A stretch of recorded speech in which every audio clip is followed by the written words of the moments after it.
Bonjour à tous, ravi de vous retrouver, nous sommes le vendredi 14 avril et j'aime bien ce début de journée parce que nous avons des altcoins qui performent, qui surperforment notamment avec un Ether, regardez-le ici, qui enregistre 13% sur 7 jours, mais en réalité sur 24 heures 6%.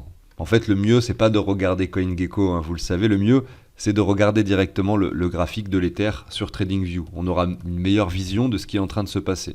Et effectivement le graphique en hebdomadaire par rapport au dollar est hyper intéressant, hein, parce que vous avez ici, regardez, un W qui peut-être est en train d'être confirmé. Pour ça, il va falloir attendre la fin de la semaine, parce que là, je suis en bougie, comme je viens de le dire, hebdomadaire. Donc, il faudra attendre dimanche. D'ailleurs, l'Ether performe plus que la plupart des altcoins.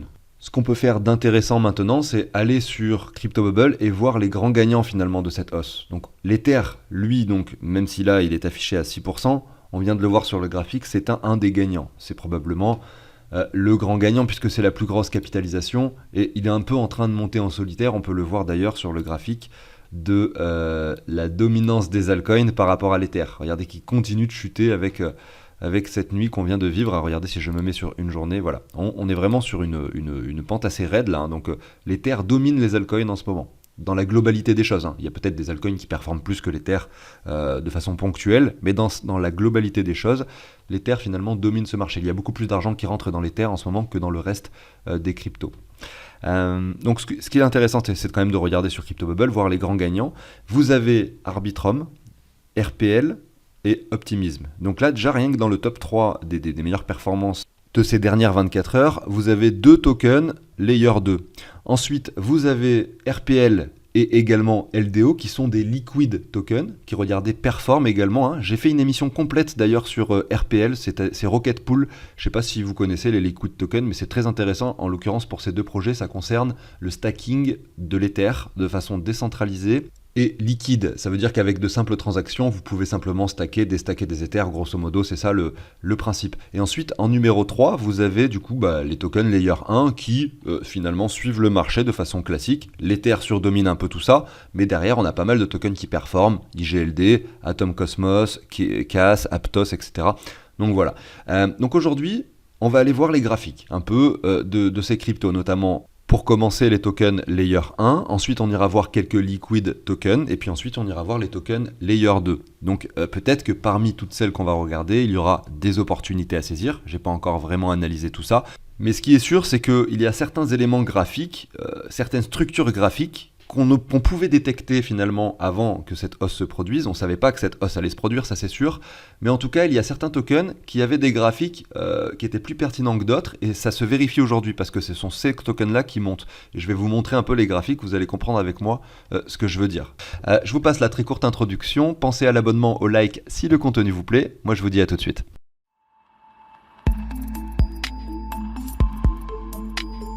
Allez, c'est parti, on va débuter avec les tokens Layer 1. Et vous allez voir qu'en fait, on va zoomer un peu sur les graphiques, que si vous voyez effectivement quelques bougies vertes ici, c'est que ces tokens-là surdominent par rapport au Bitcoin, parce que je vais à chaque fois mettre les graphiques par rapport au Bitcoin. Et donc, si on regarde l'Ether, évidemment, c'est impressionnant, on a 2 semaines consécutives dans le vert, et c'est pas des petites bougies qu'on a ici. Donc voilà, l'Ether domine ce marché. Maintenant, si vous regardez le Binance Coin par rapport au Bitcoin, là, c'est pas le cas. Le Binance Coin a eu vraiment une très grosse phase d'euphorie ici entre juin et novembre 2022.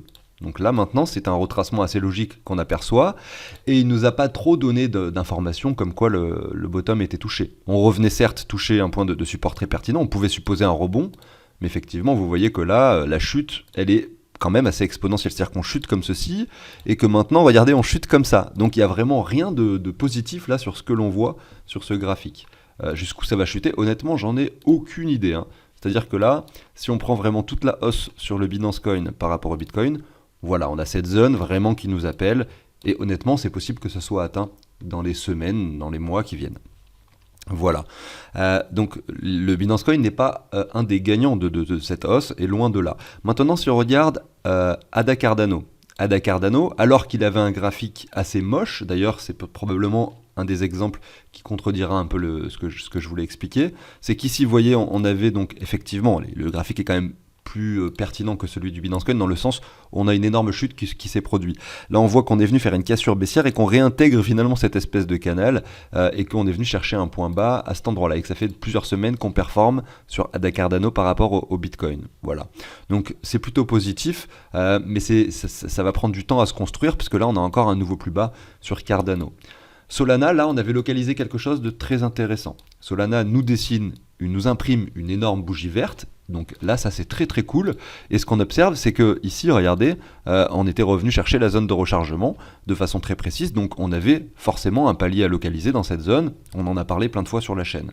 Et vous allez voir que la suite, c'est pas très fameux, mis à part FTM qui se retrouve sur un graphique un peu similaire à Solana. C'est-à-dire qu'on a 2-3 bougies vertes consécutives avec un marché qui était revenu dans la zone, alors pas vraiment dans la zone, mais sur les 61.8 et sur la neckline du W.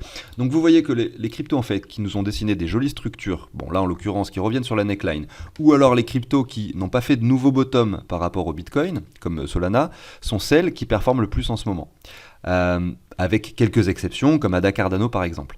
Mais maintenant, si on regarde la majorité des cryptos, par exemple Avax qui nous dessine un nouveau bottom, ou alors un double bottom vraiment très incertain, vous voyez, est plutôt flat. Maintenant, HBAR est donc à 2 semaines consécutives dans le rouge. Pourquoi ? Parce qu'en plus, voilà, on n'avait aucune structure, on était sur une tendance baissière, etc. Donc vous voyez, il n'y avait rien qui nous indiquait que HBAR pouvait vraiment se retourner. Et on voit que ça se vérifie, ça n'a pas été le cas, donc c'était pas une des cryptos à privilégier finalement, et peut-être que c'est un projet énorme et que derrière, voilà, il y aura des très très très belles performances, mais il va falloir attendre voilà, qu'on arrête de faire des nouveaux bottoms sur cette crypto pour imaginer quelque chose d'un peu plus bullish. Maintenant, Algo, voilà, voilà, hein, le graphique parle par lui-même, on fait que des nouveaux bottoms depuis très longtemps et on n'est pas encore sur quelque chose d'haussier. On a cet espoir, regardez, on a cette mèche-ci, mais honnêtement, pour l'instant, l'espoir est encore assez mince. Il va falloir probablement être beaucoup plus patient sur ce token. IGLD, donc là, je suis par rapport au Bitcoin. Oui, c'est bon. Pareil. Nouveau bottom ici, c'est-à-dire que là, on a cassé cette ligne. On avait de l'espoir sur IGLD lorsque nous étions là. Maintenant, toutes ces bougies rouges viennent nous dire que voilà, c'est peut-être plus le moment d'aller se précipiter sur ce token. Il va falloir attendre un peu plus pour pouvoir, pourquoi pas, imaginer une hausse. Donc vous voyez que, en fait, à part FTM et Solana, la plupart des cryptos sont en train de chuter par rapport au Bitcoin. Donc, c'est pas ces cryptos-là qui font monter l'altcoin dominance. Parce que si on regarde l'altcoin dominance classique, je repasse en weekly. Voilà, on est en train de réintégrer la ligne de support. Vous voyez, encore hier et avant-hier, je vous disais, voilà, il y a de chances pour qu'on vienne plus bas. Et là, si cette fin de semaine, on la clôture sur les niveaux actuels, c'est grâce à l'Ether, là qu'on a cette altcoin dominance qui remonte, mais on reste en dessus finalement de notre ligne de support. Et donc, ça serait vraiment magnifique. Ça pourrait, pourquoi pas, remettre un peu en gros, on a eu une semaine de gros doutes. Ça va chuter, ça va pas chuter, on ne sait pas, on hésite. On clôture au-dessus, bim, peut-être qu'on est reparti pour une hausse. C'est tout à fait envisageable, bien sûr. Donc voilà, tout ça pour vous dire que c'est pas parce qu'on a des altcoins qui montent que c'est le cas de toutes. Finalement, on en a quand même beaucoup qui ne performent pas par rapport au Bitcoin en ce moment, notamment en tout cas dans les layers 1 et probablement la plupart. Par exemple, si je regarde XTZ, pareil, c'est très très moche, on est encore sur un plus bas. Et après, bien sûr, on a le CFX qui lui a eu une très très grosse performance en ce début d'année. Et là, il nous faut vraiment quelque chose voilà, qui retrace. Même si là on fait ça, qu'on monte comme ça, moi j'achète pas du CFX maintenant. Tant pis, je ne profite pas de cette hausse. J'attendrai des retracements. Voilà, donc ça c'était pour les layers 1. Donc comme on l'a vu, c'est pas celles qui ont le plus performé. D'ailleurs, mis à part Aptos, que je n'ai même pas passé en l'occurrence, mais est-ce que je l'ai dans ma liste de layer 1 le Aptos, peut-être que non, je l'ai même pas ajouté ici dans les layers 1, mais je peux le faire. Après, il est très élevé Aptos, je pense, sur le graphique, donc c'est probablement pas une crypto qui vaut le coup, mais peut-être qu'elle est en train de retracer. Non, ah non, on a une jolie. On va regarder APT BTC. Hop, on va ajouter ça. Ouais, si, il y a eu un très très gros retracement sur Aptos par rapport au Bitcoin. Donc là, il y avait, j'en ai pas parlé d'ailleurs à tort, il y avait une opportunité à saisir probablement. Alors, est-ce qu'on est venu chercher les 61.8 ? Ouais, c'est difficile à dire, c'est une crypto récente, on n'a pas beaucoup d'historique. On est venu titiller les 61.8. En fait, ça dépend carrément de l'endroit où vous mettez votre Fibo. Je pense que c'est plus pertinent peut-être de prendre ce bottom-là. Et vous voyez, on est en plein dans la zone de rechargement actuellement. Donc oui, Aptos finalement pas si mal, j'en ai pas parlé à tort, et clairement là on est toujours d'ailleurs sur une zone assez intéressante pour un investissement avec du Bitcoin. Et je suis en train de me demander en même temps que j'enregistre cette émission si j'en ai acheté ou pas avec mon portefeuille perso. Parce que si c'est pas le cas, je pense que je vais le faire après cette émission. Parce que c'est un token que je voulais obtenir avec une très très petite somme, hein, c'est juste pour rentrer un peu dans le truc. Moi j'aime bien avoir, en fait si vous voulez, j'aime bien avoir des tokens de projets récents comme ça qui ont vu de très belles performances et qui retracent maintenant sur des niveaux intéressants. Parce que je me dis que derrière, alors celui-là j'ai pas trop suivi, mais s'il y a un mainnet qui se lance, etc. et que voilà, il y a pas mal de choses qui se développent sur la finance décentralisée, il me suffira juste de faire une petite transaction et d'aller essayer directement le protocole en question. Et voilà, quand il y a des nouvelles choses, moi j'essaye de, voilà, quand j'ai le temps de toujours aller tester les choses et me faire une idée pour savoir si ça vaut le coup d'investir plus ou pas, etc. Vous voyez, j'essaye de raisonner un petit peu de cette façon. Alors, on va aller voir maintenant les tokens, les liquid tokens. Là, j'ai créé la liste tout à l'heure, j'en ai mis que 2, et je me demande s'il y a une catégorie sur CoinGecko de liquid token. Ça permettrait, pourquoi pas, d'en ajouter d'autres. Liquid Stacking Governance Token. Voilà, c'est exactement ce que je voulais. Lido Rocket Pool. Ensuite, vous avez le Frax. Ensuite, ANKR. Voilà, je pense qu'on va s'arrêter là pour aujourd'hui. Voilà, je les ai ajoutés. Alors, on commence avec Rocket Pool, qui est le top performance, qui revient ici sur un double top, avec un RSI qui peine à monter. C'est fort possible quand on voit ça d'avoir effectivement un nouveau sommet ici sur le RPL, peut-être aux alentours des 50, 60. On pourrait essayer de se mettre des niveaux pour voir à peu près jusqu'où est-ce que ça pourrait monter. Mais clairement, en plus, regardez ici, on a eu un très beau W dans le passé, avec finalement un retour sur neckline. Non, vraiment, le graphique est très joli, hein, j'avais pas fait attention. Vous voyez, je vous montre ce W et le retour sur neckline qui a eu lieu ici, le 6 mars 2023. Donc là, très beau W, bim, on vient chercher un point haut, on retourne sur la neckline, et là, pourquoi pas faire cette vague haussière d'euphorie, avec peut-être un récit qui ne fait pas de plus haut, ou alors qui en fait un, mais voilà, dans ce cas-là, ça veut dire qu'on ira peut-être encore plus haut. Honnêtement, je sais pas, mais quand on voit ce graphique, c'est pas forcément le niveau où j'ai envie d'acheter, même si là, il y a un fort potentiel de continuation haussière sur RPL. Et quelle est la raison pour laquelle j'ai pas envie d'acheter ? Eh bien, c'est le risque. C'est simplement le risque. Parce que on a ici, regardez, si je prends ce niveau de novembre 2022 et le niveau actuel, on a 240% de performance. Donc x 3,5 sur cette crypto. Du coup, ça m'incite pas à aller me jeter dessus, hein, vous voyez, parce qu'il y a un risque. Le risque, plus la hausse a été forte récemment, et plus le risque de retracement est important. Et ça, c'est dû au fait que la pression vendeuse va être de plus en plus importante au fur et à mesure que le token monte, parce que toutes les personnes qui ont eu du token dans ces niveaux-là, effectivement, vont vouloir revendre et prendre leur profit à un moment donné, et vont forcément pouvoir créer cette pression vendeuse sur le token. À condition qu'il n'y ait pas d'euphorie. Là maintenant, si l'euphorie se crée maintenant, que tout le monde se jette sur ce token, évidemment la demande va être plus forte, ça va monter jusqu'au moment où voilà, tout le monde va prendre ses profits, quoi. Donc c'est pour ça que c'est mieux d'acheter des points bas, notamment parce que voilà, les profits ont été pris. Maintenant, il ne reste que les holders, et s'il ne reste que les holders, eh bien, il n'y a plus de vendeurs. S'il n'y a plus de vendeurs, il n'y a que des acheteurs, ça ne peut que monter. Enfin, entre guillemets, évidemment, même si on ne peut pas prédire ce qui se passera. Donc ça, c'est RPL. Si on le regarde par rapport au Bitcoin, bon, pas beaucoup d'historique ici. Bon, je ne sais pas trop quoi vous dire, mis à part qu'on est, pourquoi pas, dans une zone de rechargement. Mais bon, j'ai pas assez d'historique pour faire une analyse ici. Maintenant, regardons LDO, qui performe également, mais qui, on le voit quand même, a été moins bullish ces derniers temps que le RPL. Pourquoi ? Parce que le W qui est ici, il a été confirmé de façon assez timide pour revenir chercher plus bas que la neckline. Donc on sent que voilà, ça prend un peu plus de temps à se faire. On revient sur les 38,2 de Fibo ici. Si on prend le bottom là, voilà, on est venu sur les 0,5. Bon, à voir. Par rapport au Bitcoin, en revanche, là, pour LDO, il y a actuellement une opportunité à saisir. Vraiment, ce graphique le montre, tout simplement parce qu'on a ce canal, on est sur le bas du canal, on peut aller plus bas, bien entendu, on peut le casser par le bas, en attendant, pour l'instant, ça ne casse pas, ça ne cède pas, donc on est sur un point de support très pertinent pour un achat avec du Bitcoin.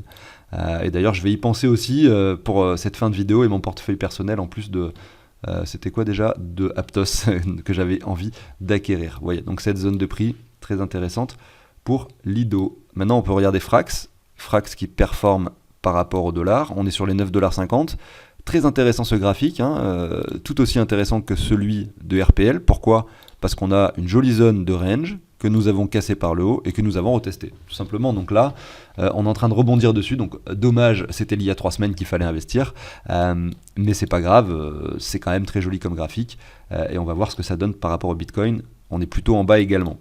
Donc c'est toujours pareil, plus d'opportunités d'achat avec du Bitcoin plutôt qu'avec du dollar en ce moment.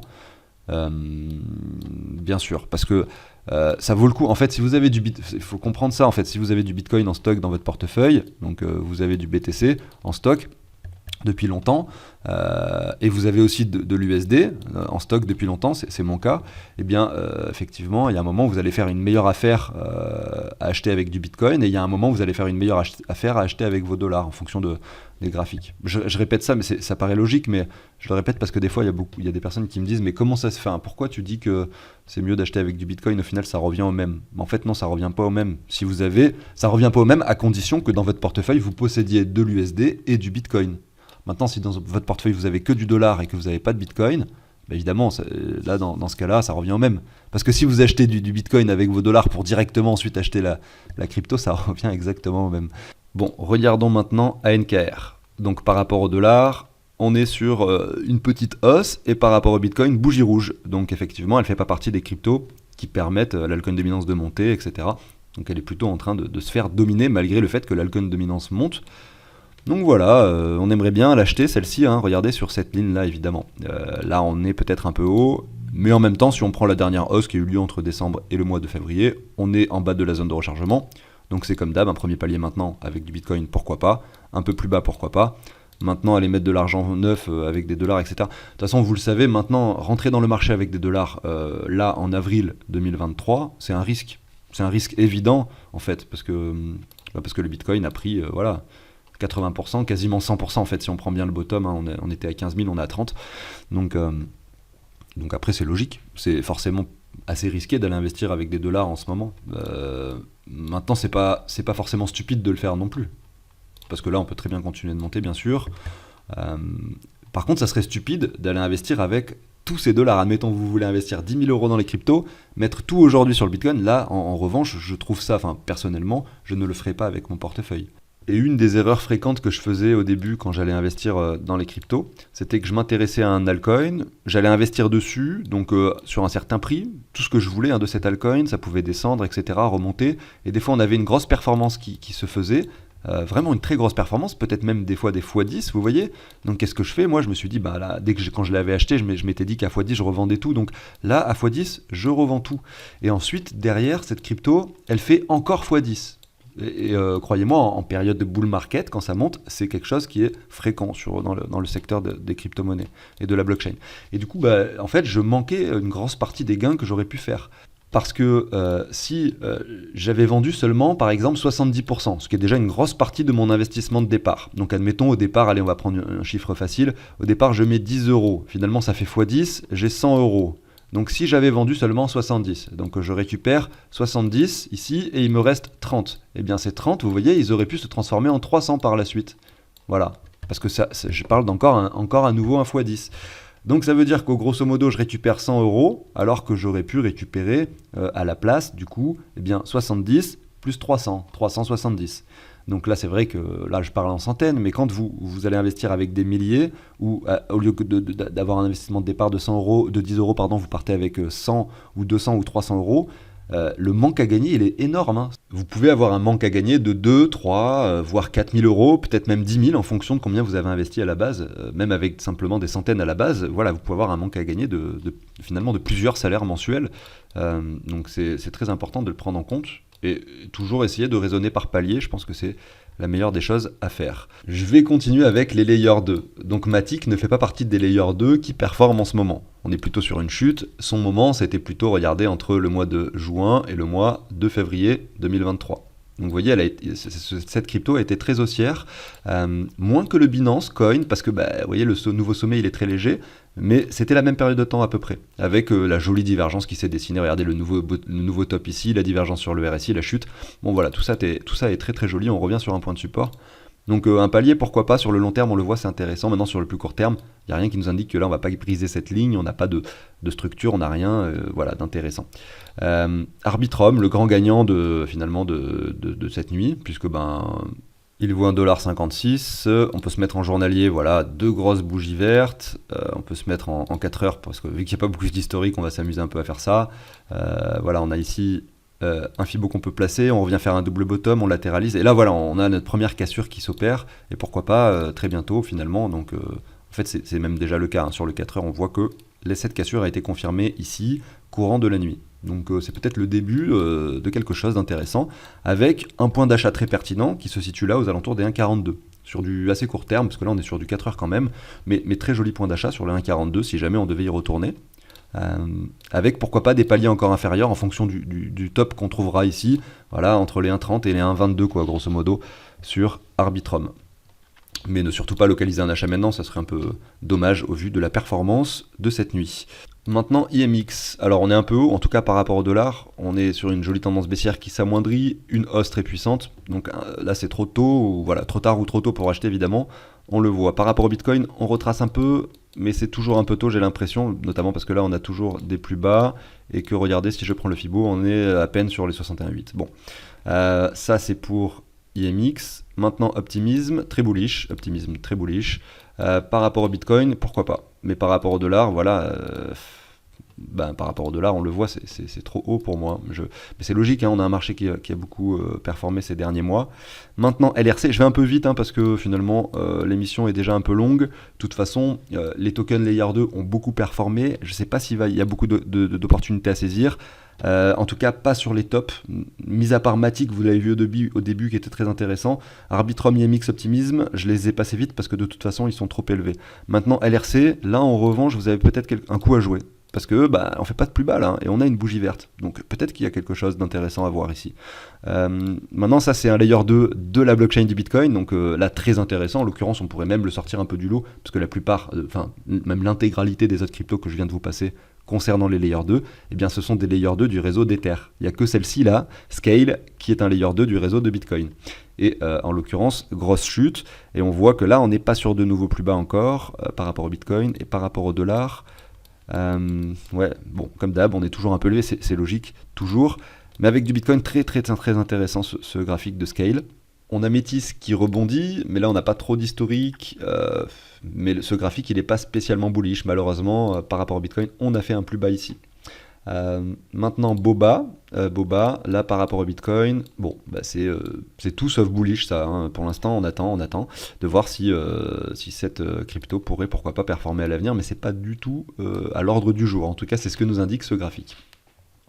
Donc j'en ai fini pour l'émission du jour, je résume, grosso modo on a un très beau graphique sur Matic, on a un beau graphique sur LRC, et Scale, je crois aussi qu'on avait un très beau graphique, voilà.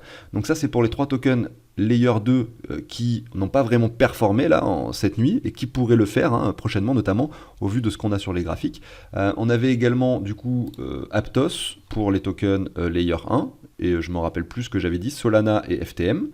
Et puis ensuite, en ce qui concerne les liquid tokens, je crois qu'on n'avait pas eu trop de... Ah si, le Frax qui était très cool, et le Lido, ouais, qui était très cool. En revanche, RPL, pas si ouf, et ANKR également, on s'attend pourquoi pas encore à des plus bas. Donc voilà, vous avez un peu le résumé pour ces 3 catégories un peu des tokens qui me semblent pertinents en tout cas pour un investissement maintenant. Je vous souhaite une excellente journée, j'espère que cette émission vous a plu.